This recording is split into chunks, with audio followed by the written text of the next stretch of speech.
situation. I'm going to talk a little bit about the Department of Health Services and Housing for Health and how we've gotten involved with the ARFs and RCFPs. We implemented our program, Housing for Health, under Department of Health Services back in 2012 to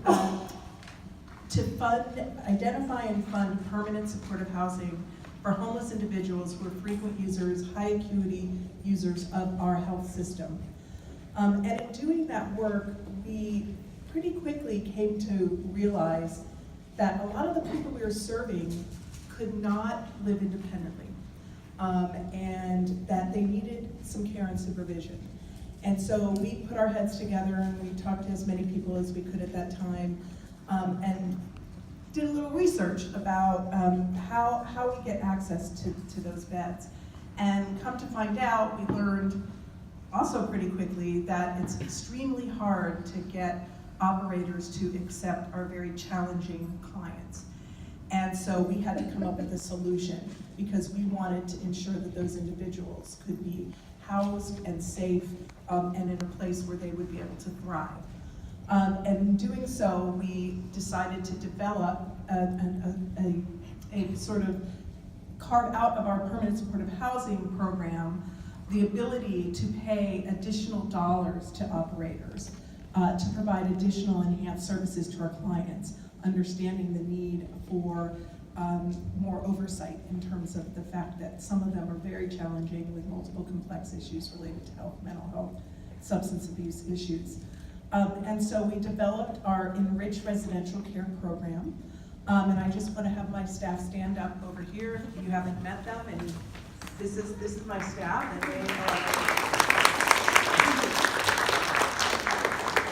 they're implementing that program every day.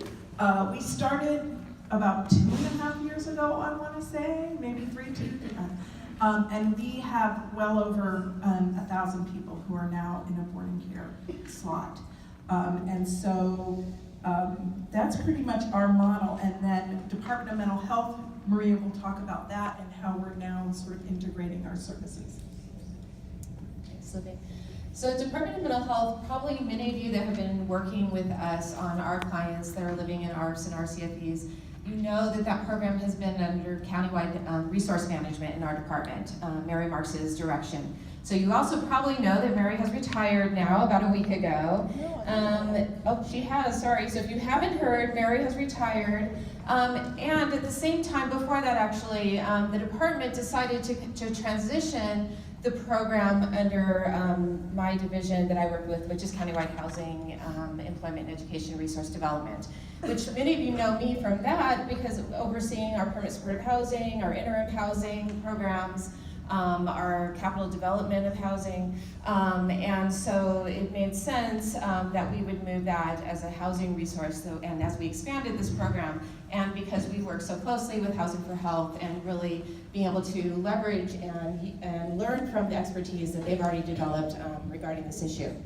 So under Countywide Resource Management, for many, many years now, actually, we've had what many of you know as an interim funding program. And that program was developed for people that were living in higher levels of care, such as a state hospital, an IMD, which is an Institute for Mental Disease, or maybe in an acute hospital who really needed the care and supervision provided in an ARF. And so we developed it, but didn't have any funding source, right? So, so we developed that program to help people transition out, where the department would actually pay the rent and for P&I for people that fell into that category.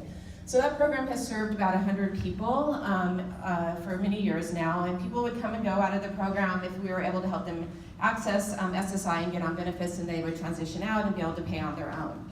So we've had that program, and then starting in 2018, we started providing an enhanced rate, somewhat similar to what DHS was already doing for people under the Whole Person Care Program. So again, that was under Countywide Resource Management, and it continues to be, and they oversaw that process where we were able to pay a $25 a day enhanced rate for people that were eligible through the Whole Person Care Program. So then also this fiscal year, and in response to the board and care motion that we'll talk about in a minute, and it's already been referenced a couple of times, which is really kind of driving the work that we're doing. One of the things that we have been working on is really trying to align and integrate our program. And so our department actually increased our funding available for people living in ARFs and RCFEs, and kind of challenged us to say, figure out how to start getting that money out in the community, hopefully making some impact with the operators because of the need for additional funding to serve clients that do have high needs. So we went through kind of different directions on where we were going to go and how we were going to spend that money. And it turned out in the end that we asked our operators out there, tell us who lives in your facilities, who you think is a Department of Mental Health client. We then took all those names, we confirmed whether they were clients of DMH, and then we still had a lot of clients. We had almost 3,000 clients, and we didn't have enough money to provide an enhanced rate for 3,000 people.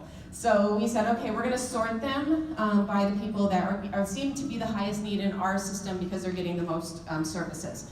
So that was the rationale that we used in trying to figure out how to allocate this funding as a short-term solution while we knew that we were going to be going through a whole stakeholder process, which again is why you're here today, to help us think of what is a long-term strategy that we should be using in spending this money and helping benefit the system in the best way and benefiting the clients in the best way that we can.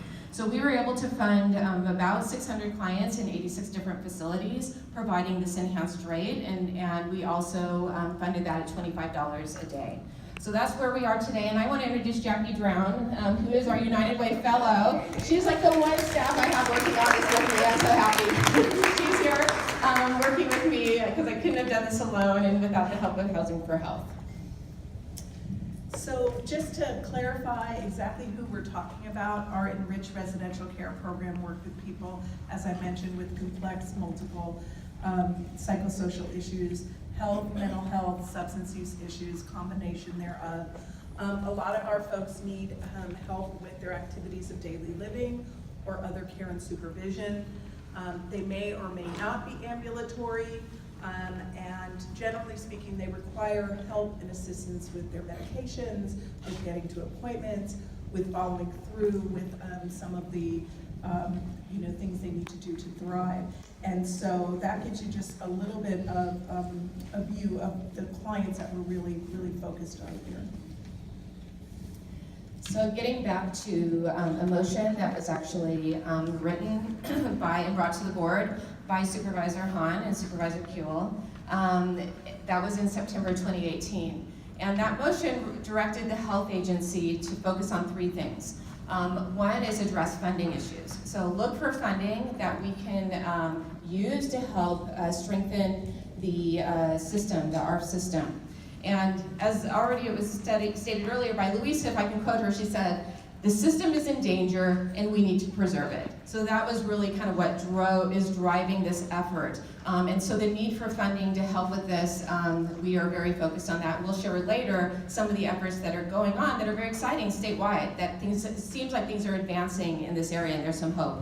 Another thing that the board motion mentioned that we were directed to really focus on was integrating our programs. So that's what we're talking about here today, is how DMH is integrating our program with Housing for Health's program, learning for them, and ultimately our goal is to have a similar system that we use to assess clients, to get referrals, and to determine an enhanced rate tiered system and how we're going to determine what the enhanced rate should be and have similar processes. So we're already in process of doing that. We've done that. We've made many advancements in that area, and we are going to continue that in the next year. And then the other process, which again is why we're here today, is really to engage stakeholders and get your input to help us learn. I'll say for me, this is all new to me. I didn't work in this world. You know, I was in permanent supportive housing and interim housing, you know, a lot of other worlds doing homeless outreach and all that, but not really this. So I have a very large learning curve, and I really appreciate many of you who I've met and who have helped me understand about this system. I've gotten to visit a couple of sites to see what are these facilities like, you know, who is living there, and what help can we bring as a county to help strengthen the system, which is our overall goal. So we're going to turn this back to Elizabeth, who's going to take it from here. So again, thank you all for being here. I really appreciate your interest in this topic and your participation in helping us figure out what recommendations we're going to make to the board, which I think I was supposed to mention that we are going to, after the stakeholder process, we will have a final report probably in June that will come from our consultants working with us, and then in July or August we will bring the recommendations to the Board of Supervisors for their consideration. Thank you.